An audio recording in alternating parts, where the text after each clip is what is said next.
What's going on, Bucs fans? Back at it here at the Power Parlay podcast on the Sick Podcast Network. As always, I'm your host, JC Allen.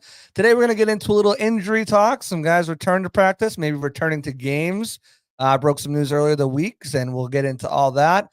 We'll get into a little bit of this run game. How do they turn it around? Obviously, they're going against a very difficult defensive front here against the Philadelphia Eagles come Sunday. And then Mike Evans has been off to a slow start, only 120 yards so at the first 3 weeks. Could his 1,000-yard season streak be in jeopardy? We'll get into all that and more once we come right back after the break. Turn up your volume. Because you're about to listen to The Sick Podcast. Pirate Parlay.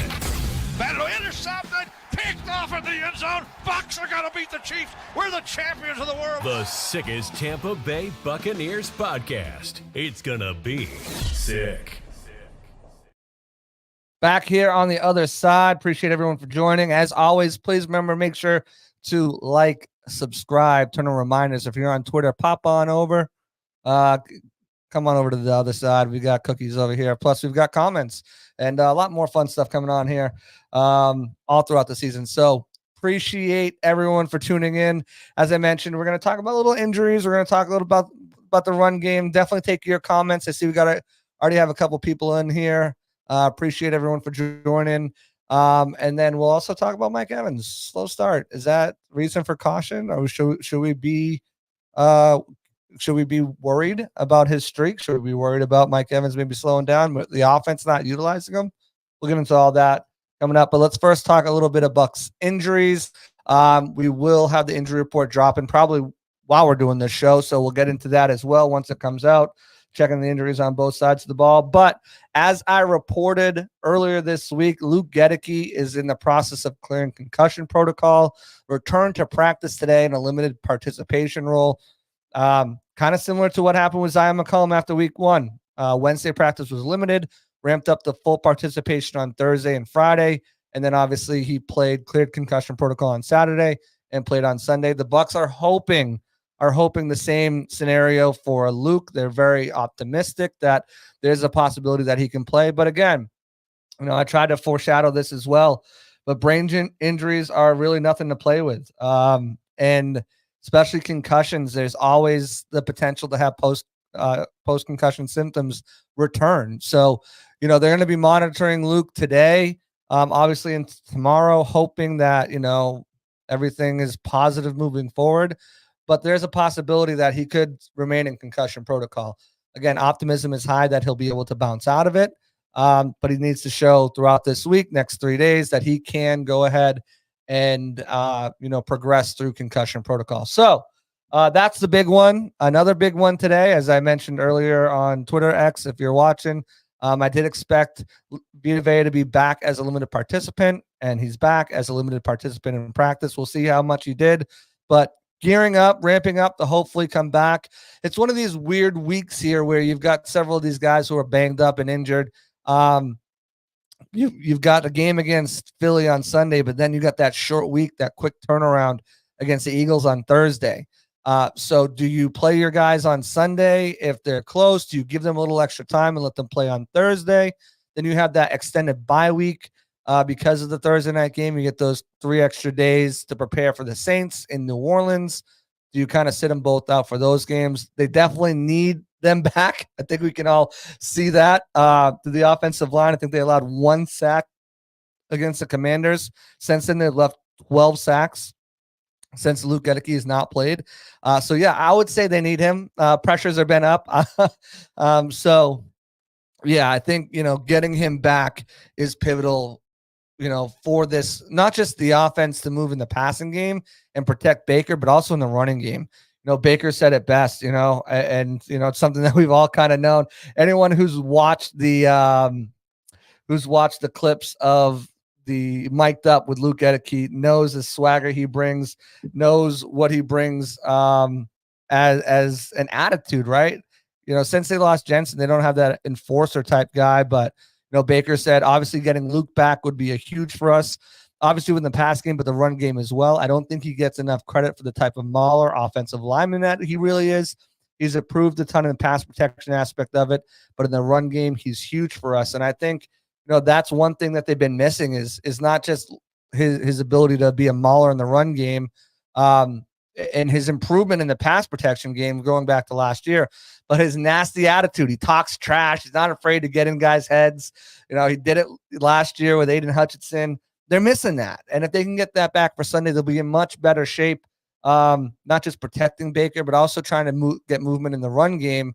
As we saw the last 2 weeks, stagnant compared to that week 1 when they had 131 total yards on the ground. They've only had 91 last week, and I think it was a little bit less than that the week before. Baker getting a majority of that against the Lions with his legs. So getting Luke back would be huge. Getting Vita Vea back would be huge as well. They're going up against a team that has been able to move the ball pretty much at will. Saquon Barkley, I think, is the number 2 leading rusher in the league. He can do some serious damage. He's healthy. He's running behind a really solid offensive line. Obviously, there's questions about Lane Johnson, too. He's in concussion protocol. Can he clear in time?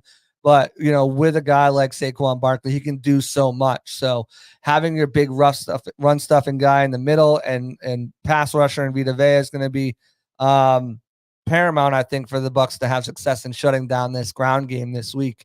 I think, Gaines and Brewer and Golston and Green in the mix right there have all done a pretty adequate job so far. Teams aren't running all over them up the middle. But they still, they still need their guys back. So, 2 guys who returned to practice working with trainers, not quite ready to go. We'll see if Antoine Winfield Jr. progresses, but both he and Kalijah Cansey, they were training off to the side with some trainers, doing some work. Like I said, I mentioned it today on X. They're getting close. I don't know if they're Philly close. I don't know if they're Falcons close because it's such a quick turnaround. But I don't think, beyond a shadow of a doubt, both of those guys don't return by the Saints. They're going to take it careful. They're going to be slow with both of those guys. They do not want to rush either one of those 2 guys back because they are pivotal parts of their plan for the season, of the defense, and they need to have them for the stretch run, not just for the first couple games of the season. Any setback would be a detriment to the defense. Get them healthy. And I know a lot of people so far are kind of like, man, Kalijah can't stay healthy. This was literally a freak thing that popped up on Friday. I literally was having a conversation with him Thursday before week 1, talking about, how much he's worked on and how excited he is to get out there and how get out to a fast start, and freak accident happened on Friday. But you got to remember too, last year he was second from all rookies in tackles for losses, only behind Yaya, and he was first among all defensive linemen, and he had more sacks than Warren Sapp, more sacks than Vita Vea, more sacks than Gerald McCoy, all in his first rookie season than any of those guys did. And he missed 4 games. So I don't think, would you like to have him out there? Would he have been a huge factor? Is he going to be a huge factor in getting more sacks after the quarterback, making guys pay attention to the interior a little bit more? Yes. But at the same time, I think that you want to make sure he's there throughout the season and not rush him back or anything like that. So a couple other practice notes. Ko Keith, who I saw get kind of pulled up on one of the plays in the game.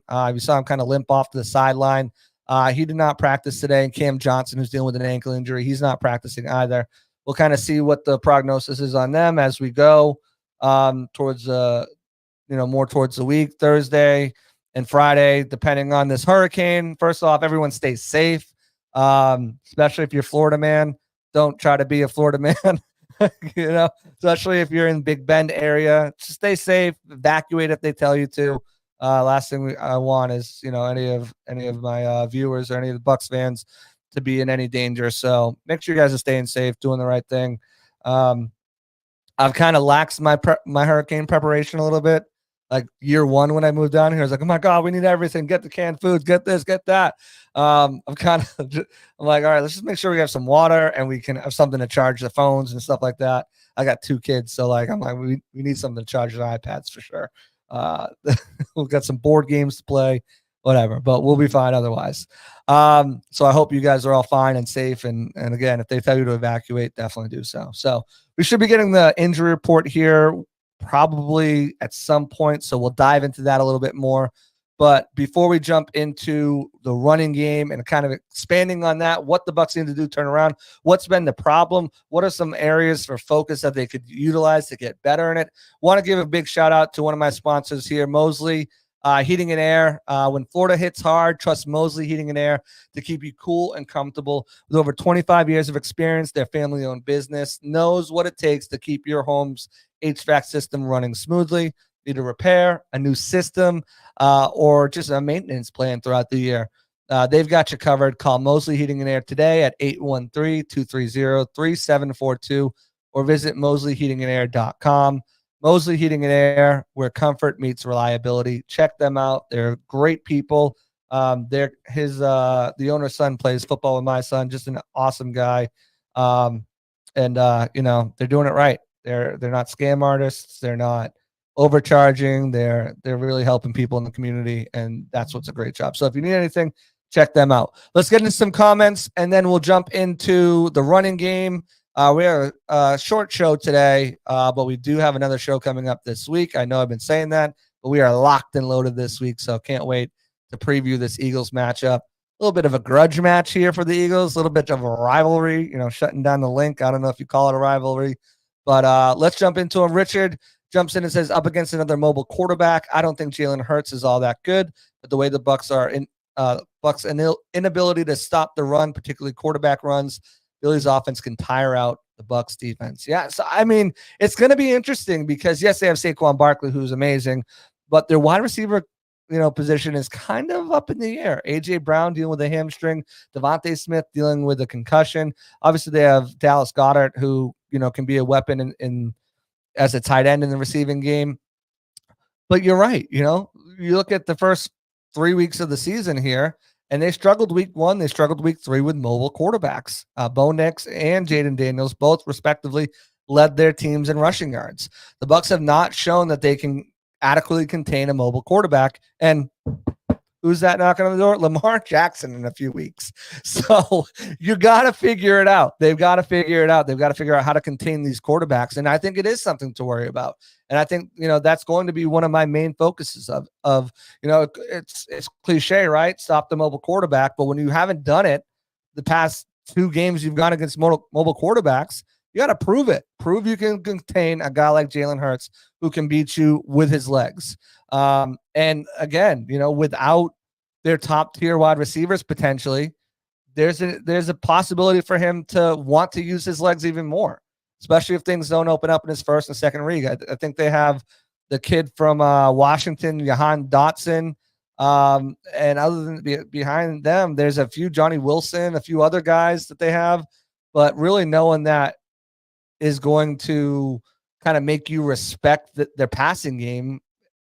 And really it's the running game you got to worry about, and that 2-headed monster. I'm sure there'll be some RPOs and certain looks that they'll give where it could be Saquon, it could be Jalen. You got to watch out for those. You got to contain Jalen Hurts. You got to keep him in the pocket and make him try to hit those wide receivers, especially with a cornerback like Zion McCollum, who is Pro Football Focus's highest graded cornerback in the league. I told you it was coming. Zion McCollum having a heck of a year, Pro Bowl, all pro season so far. If he can continue keeping it up, I mean, man, the sky's the limit for this kid. Told you guys. You guys have been on it because I've been on it. So kudos to you if you told all your friends who are worried about it. He's been phenomenal. So, but yeah, you got to stop. You got to stop Jalen Hurts. You got to stop the run. Without Vita Vea, it becomes a little bit more difficult, but they've got to figure out have a good game plan, knowing that they're going to have to slow him down. Richard says, how's it going, JC? Going well. Christopher Cole says, I'm everyone. What's going on? I think he meant to say, hi, everyone. What's going on, Christopher Cole? Richard says, how will Liam Cohen bounce back? Is there an emphasis to get the ball out of Baker's hands fast? Canales would harp 2.7 seconds last year. Yeah, there's got to be, and I think there might have been a slow adjustment. We talked to Baker today, and he kind of said that, as they took the deep ball away. He was asked, let me just pull it up so I don't misquote him. But he was asked about the deep ball and, getting the ball to Mike Moore and He said, you want to look at your priority calls early and try to get all of our guys a touch. The defense is going to dictate where they're going. And you kind of talked about that the plan was to kind of take some of those one-on-one shots with Mike and hit those. But, they said, how he hasn't thrown as many deep passes that he had planned on to maybe in this game. And he said, they did some good job of taking a lot of deep shots, playing top-down coverage and making me be patient. That's why in the second half, you saw a lot more completions, up-tempo, just getting the ball out. That's part of letting the defense dictate where the ball needs to go. So if they're not going to have the deep shots available, then you need to take the short stuff until they get aggressive. And I think that's a situation where Liam may have took too long to recognize. Second half is too long to recognize. And I think I had on my pregame Twitter Space Live, I had Real Bucks Talk Plus. He was on there, and we talked about that. The dink and dunk game is probably going to be the way to win this game, and they just kind of went away from it. Those quick passes, that's what you need to get the ball out quick. And while the Eagles have struggled to get to the quarterback this season, they're still a formidable front seven, and you need to be able to get the ball out quick. So if it doesn't dictate, if you can't take those shots, you got to figure something out, and you got to adjust a lot quicker. Dinking and dunking might be the best way until you can get some of those shots. And then again, if you're making those, now you're it's just like the run game, right? And play action, if you're consistently hammering them with those shots, then you see your opportunity to get that deep ball. Now you're moving and grooving. So they definitely need that. Clock says, good, need to get the glass eater back. He has been a glass eater for sure. Crystal Cole says, question, do you think the O-line played pretty well early, but Baker and White didn't? I think it was a combination of a little bit of everything. I think, and this is a good time to kind of segue into the run game. I think the issue with the run game is obviously you're missing Luke, but I think blocking as well. I think right now this Bucs team is still better at gap. They're still better at gap scheme than they are at the wide zone scheme. And you're seeing that a lot more when Irving gets the ball. They're kind of running these gadget plays. There was one where they're out of 21 personnel, pony personnel, which is two backs in there. You saw White was in the backfield. Bucky came in motion. That was his big 32-yard run. He came in motion, and it was a handoff to him. But it was a gap call, and they're doing much better blocking it up. And for whatever reason, those are the calls that Bucky's getting. He's getting those gap calls and not that zone. So, I think with the Buccaneers, they kind of just need to look at themselves and say, hey, and I had a conversation about this with Josh Capo too, and him and John Ledyard did an amazing job breaking this down on their podcast. But you need to say at some point, hey, we're not here yet at this blocking scheme that we want to run. And we need to run what's going to be successful. And I think you saw that last year too, right? Trying to bring that mid-zone, wide zone with Canales, and then towards the end of the year, they started to get the feel of it a little bit more, but they still ran a lot of gap scheme, a lot of duo, a lot of push-pull. They need to kind of figure out what's going to work best for them in the run game. And then as they get comfortable and that confidence starts to build, then you can continue to, I'm not saying abandon it completely, but you need to do what you got to do to get the ball going on the ground. You need to do what you got to do to get teams to respect the run game. And right now they haven't. And if you're not going to do that, then this comes back to last week. You got to utilize that short game, those screens. Rachaad White, I think, only had one screen pass the entire game. Get him out in space. You have to have defenders fear the ground game, whether that's by extension of the run game with screens and quick passes behind the line of scrimmage and quick dump offs, or by actually running the ball. And the Bucs have not done a good job of either of those things since week one. And again, coincidentally, week one was when Luke Gedeke went down, and you need to have him back. You really do. Because not only has his play elevated to a level where the Bucs got to pay this guy after the season or else that market's going to keep going up. But in addition to that, he makes everyone better. He makes Cody better. Cody had one or two bad reps, maybe three bad reps, I think, during that Washington game. He's looked lost the last two games without Cody next to him.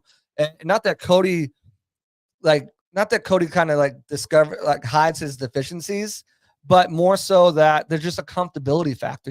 What he's doing, And again, next man up, everyone's a professional. Cody's got to play better. Cody will tell you he's got to play better. But But again, it goes a long way of having that comfortability with someone next to you that, in this situation, this is what's happening. I know this is what's going on, and we got this, and we're going to boom, boom, kind of, handle whatever rush is coming, whatever look that we're getting. We know kind of if we get this look, this is what we're doing. So I think once Luke comes back, his level of play will rise too. But at the same time, as a play caller, you kind of have to realize, hey, and again, Cohen's called a few games with the Rams. Obviously, he called 2 years at Kentucky, but really he's kind of a rookie first-time play caller in the NFL. And, kind of the same things that we saw with Canales were really prevalent in this game against the Broncos, the consistent spamming of first down runs, and again, like when something's not working, you need to make those adjustments quickly because this is the NFL. Like you can't just kind of keep spamming something and hopefully it works, and even if it does work one time, you're running the ball, getting 1 yard, 2 yard, 3 yards, and then boom, you hit 15 yards. Like you have to know that that's not the norm if it's not consistently happening for you, and you have to make those adjustments to go away from it. So I think more of just getting the offensive line comfortable in what they're blocking and the blocking scheme that they feel most comfortable in, getting Luke back. Again, everyone's ready to write off Rashad and pencil Bucky in. But again, Bucky's 5'9", under 200 pounds. Like you really want this guy to be a every down back. I don't think that's his role. His role is a change of pace back, right? He's small, he's shifty, he can break tackles. That's not to say Rashad doesn't have to play better. Rashad has to play better. Like Rashad knows he has to play better. His team knows he has to play better. This is a guy who has high hopes. He wants 1,000 yards. Well, right now, with the yardage he has, it's going to take a lot. And he's got to really kind of dial in. He's got to be a little bit more decisive. He can't be always looking for that cutback lane. And that's one thing that he's doing right now. He's looking for the cutback lane early instead of just going, and he just needs to go. He's got really good talent when he just goes.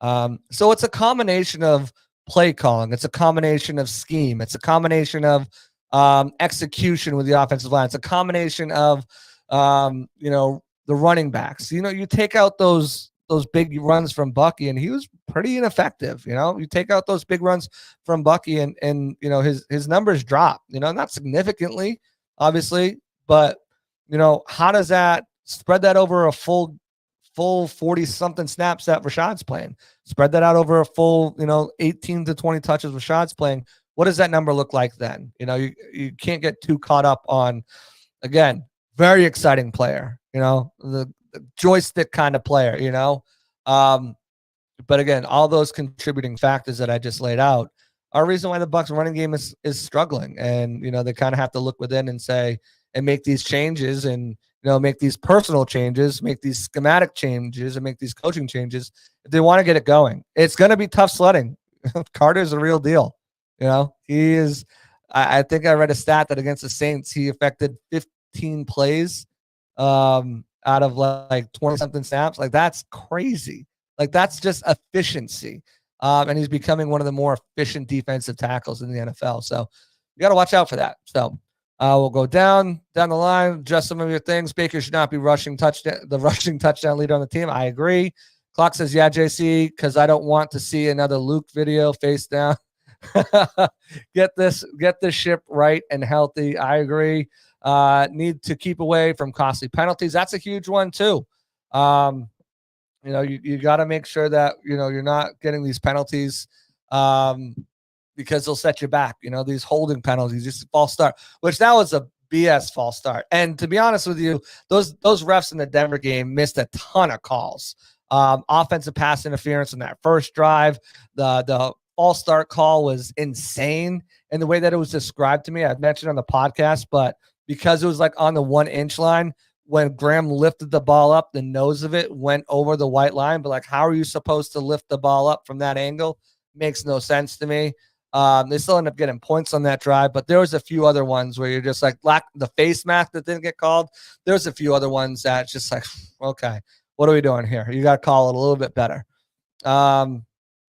But as we wait for the Buccaneers injury report, it looks like Second and Fun saw the Eagles report. He said that A.J. Brown did not practice. Looks like Lane Johnson, Devontae Smith were limited. Mekhi Becton, their guard, and Landon Dickerson, their center, were full. Or maybe it's the other way around. Oh, did not practice. Lane Johnson, Brown, and Smith did not practice. Becton and Dickerson were limited, and Darius Slay was full. We'll kind of see what's going on the Bucs side of it as we get into it. Second and Fun said that Wirfs was limited. Barton, Evans, Godwin, Golston, Vea, Gedeke, Hall, Irving, all limited. Did not practice. Cansey, AWJ, Johnson, and Keefe. It sounds about right as far as the guys who did not practice and some of the guys I knew would be limited. Obviously, Golston's still dealing with, he's a little banged up. He stayed after for treatment after the game. We'll kind of see. Gedeke, Vea, we knew that. Wirfs was wearing a sleeve on his leg coming out of the locker room. So we'll see if that's a situation to monitor.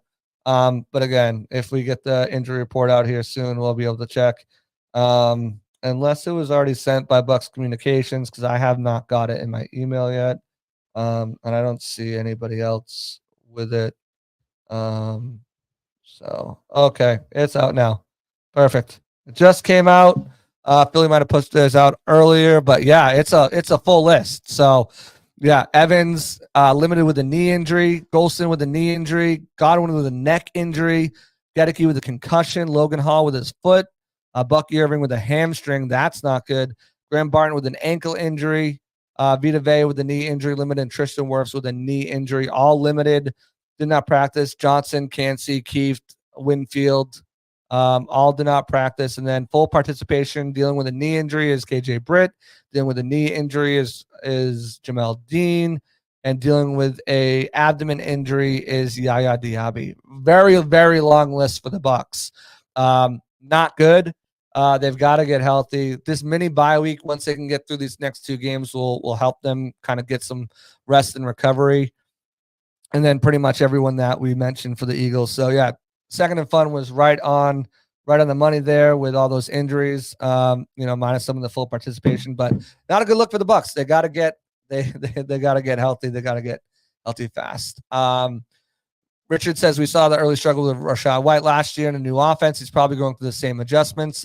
He has been in a different offense every year since drafted. A lot to learn. I think in addition to that, it's the offensive line too, right? So, they're going, last year they went from that Byron Leftwich BA scheme, which was archaic, into this new kind of mid-zone with wide zone. And now it's a kind of a new variation of it. So, it takes some time for these guys to kind of learn offensive schemes. And with the biggest thing too is sacks are up across the board in the NFL. Like the numbers have jumped. I think, I have the numbers right here. Give me a second. But in 2020, sack rates for the first 3 weeks of the season were at 5.9%.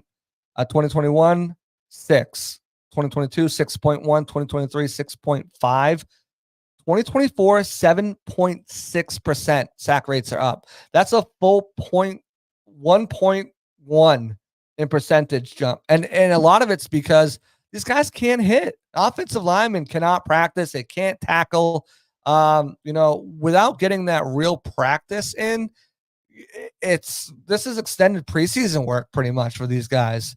And that's what it is. Offenses have had slow starts throughout the last couple seasons when they made all these changes. Every single year you've had most offenses have these slow starts because you can't really practice. Your first real hits, preseason doesn't count because you're not going to put your starters out there. Your first real hits are coming, week 1, week 2, week 3, and you got to get adjusted. And we look at how many guys have been banged up off like small injuries, carted off the field, out for the season.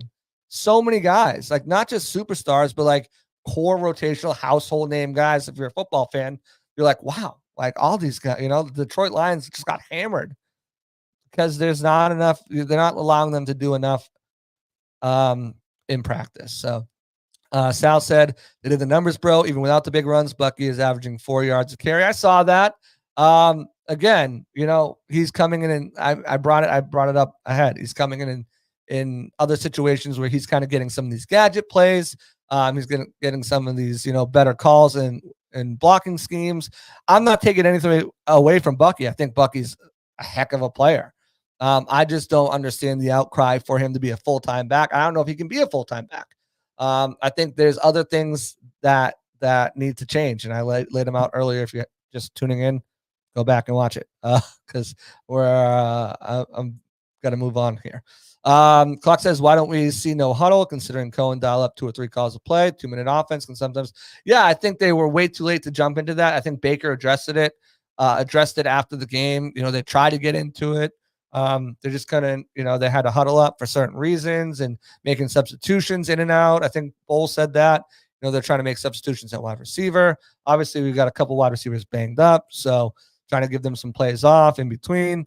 But yeah, they definitely need to utilize no huddle more, especially if they're down like that. I think they wasted way too much time running the ball on first down. I think they wasted way too much time not running no huddle to kind of build that momentum and get that energy flowing and that consistency going. Again, I just think there was a bad game plan.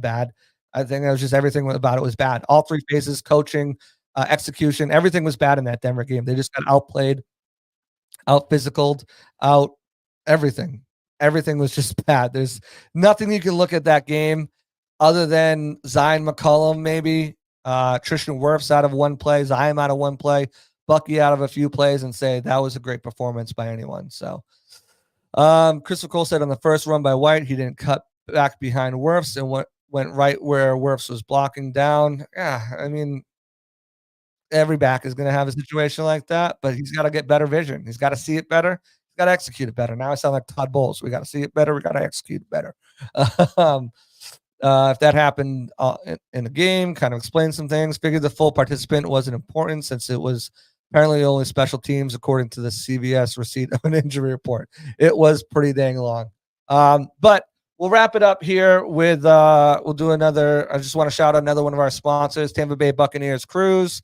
Guys, I've told you once, I've told you again, there's some big names coming, like big names. I can't disclose anything, but if you haven't got tickets yet, you need to get your tickets. Again, just put a down payment. You can make payments till December. If you got kids, say, guess what? Santa's coming. He's bringing us a cruise. You're not going to want to miss this. Tampa Bay Buccaneers Cruise is such a blast. This year it's from March 7th to 10th. It's going to Key West and Bimini, Bahamas, out of Fort Lauderdale. So much fun. So many players. Jordan Whitehead, Brad Johnson, Trey Palmer, Yaya Diaby, Graham Barton, Kalijah Cansey, Mike Allstott, Derek Brooks, Gene Deckerhoff is going to be on there. Like so many, Jimmy Giles was on there. So many different players, both legends and current. You're not going to want to miss this. Some of the big names that might be coming on this are pretty dang big. All right. You want to definitely check this out. It's so much fun. They've got so many different events, sail away party, trivia contest, bingo, cocktail parties, player panels, water volleyball game, theme parties, just so much fun all cruise long. They've got an amazing build your own old fashioned bar. They've got a casino. They've got amazing restaurants, including that little one with like the projector screen where the guy like makes your food on your plate. I don't know if you've seen those. So much awesome things on there. Jacuzzis, pools. It's really a great time. You guys got to check it out. Link is in the bottom there. Let them know that I sent you. But definitely check it out. You're going to create lasting memories with players, with fans from all over the country. I still stay in touch with, so definitely check that out over the Tampa Bay Buccaneers Cruise. You don't want to miss it. It's going to be an awesome party. Other than that, but like I said, we'll round this show out. Mike Evans, there's some, I'd say, hesitation, some pause, some reason for concern about can he do it for an 11th straight year. I thought the Bucs, it was one of my bold predictions, that have 2,000-yard receivers, plenty of football left. Not saying that he hasn't, but if teams continue to try to take away Mike like they have been, and if the Bucs can't clean up their blocking, Baker can't clean up what he's doing as well, could Mike's 1,000-yard season be in jeopardy? Could Mike Evans, for the first time in his career, not finish with 1,000 yards? I'd like to think he can still do it. At 120 through 3 games, you break that down, and it averages out to be what he'll need is, I think, 66 yards per game over the final 14 games of the season, 62 yards. And Mike could definitely get like 152-yard games and stuff like that and kind of bring that up more. And I still think he's got a realistic shot at it. I'm not saying it's wiped out, but there is some cause for concern the way he's been utilized the first couple games of the season. Liam Cohen, one of his philosophies is players over plays. And while you kind of saw some of those opportunities in Commanders, you haven't really seen the last 2 weeks. And that is cause for concern, I think. Todd Bowles said it after the game, we got to get Mike more involved. Mike was on Total Access this week and said, to feel good, I like to get one of those first, on that first drive. I want to get the ball in my hands. I want to get my energy going. I want to get my juice up. I think the Bucs need to make a concentrated effort to get Mike going early on, whether that's just a quick little pass, even if it's for 2 yards, quick little short pass, get the ball in his hand. Let him get going. Let him feel like he's part of this offense and let teams know that, hey, Mike is going to do what he's going to do, whether he's going go balls, whether he's, moving into the slot. Mike is one of the most underrated route runners in the NFL. He's so polished and clean with his routes. You don't need to have him. It doesn't need to be a big play for Mike. Everyone just expects these big plays from Mike because that's what he does, but just get him involved early, get his juices flowing. And I think you'll be fine. I think there'll be more opportunities for him that open up. And I think his 1,000-yard streak will stay intact.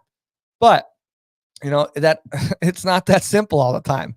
Lions got to block it. Baker's got to see it. And if that doesn't happen, then Mike's not going to get it. And there's other mouths to feed too, right? Cade Otton just broke his total career high for catches with 7. Chris Godwin has been eating like I knew he would, like I said he would in this offense.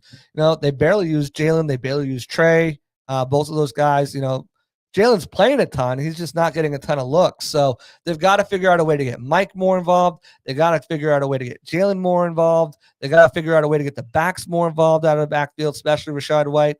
It's just, as his offense kind of develops and grows, they still need to find their identity. I don't think they have one yet, but it's got to come together sooner rather than later because they have no time to waste.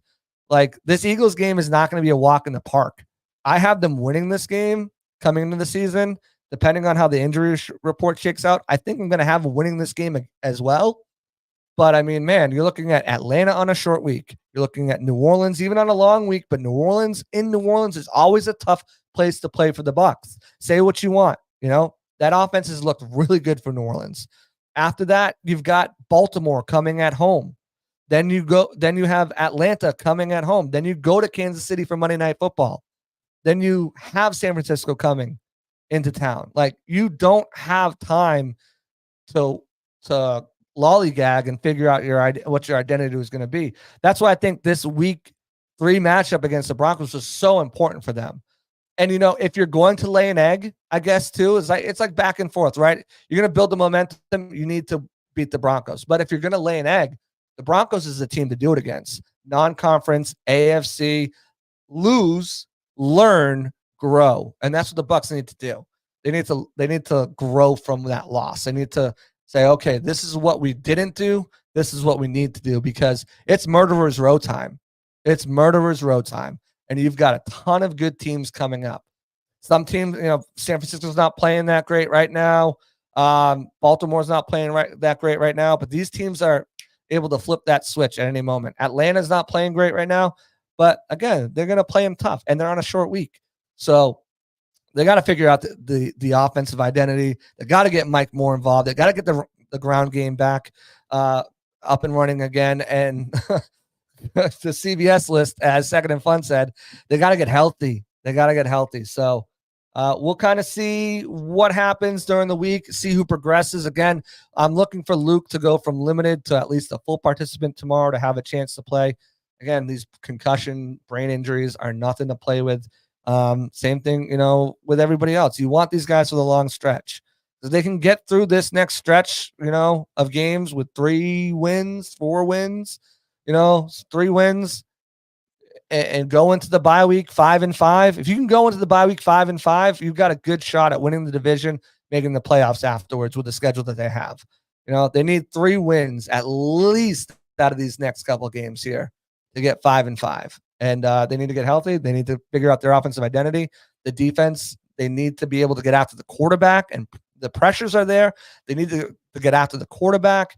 And yeah, what Richard said, Zion's going to ball out. Zion needs to keep balling out. So if they do that, they should have no problem, winning a couple of games in this really tough stretch that's coming up. But guys, appreciate you tuning in as always. Again, I remind you to like, subscribe, turn on the reminders, know that you guys, so you guys get notified you're here. Everyone on Twitter, appreciate you. Coming over to YouTube. Everyone watching, all the support you guys give me, I appreciate it.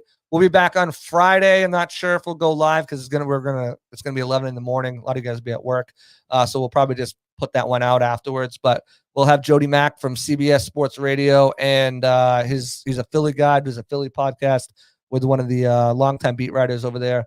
So we'll have him on breaking down this Eagles team, what's changed, what's different, what's Devin White up to, healthy scratch the last couple of weeks. What's he up to? What's going on with these wide receivers, some of the injuries, and we'll get deep dive into that. And I'll get my score prediction out too. So that's going to do it for me. Appreciate you guys, as always, for tuning in. We'll catch you next time here on the Pirate Parlay podcast on the Sick Podcast Network. I'm JC Allen. We're out of here. Peace out. And that's a wrap. Hope you don't miss us too much until next time. Follow the Sick Podcast Pirate Parlay on YouTube, Facebook, Google Play, and Apple Podcasts.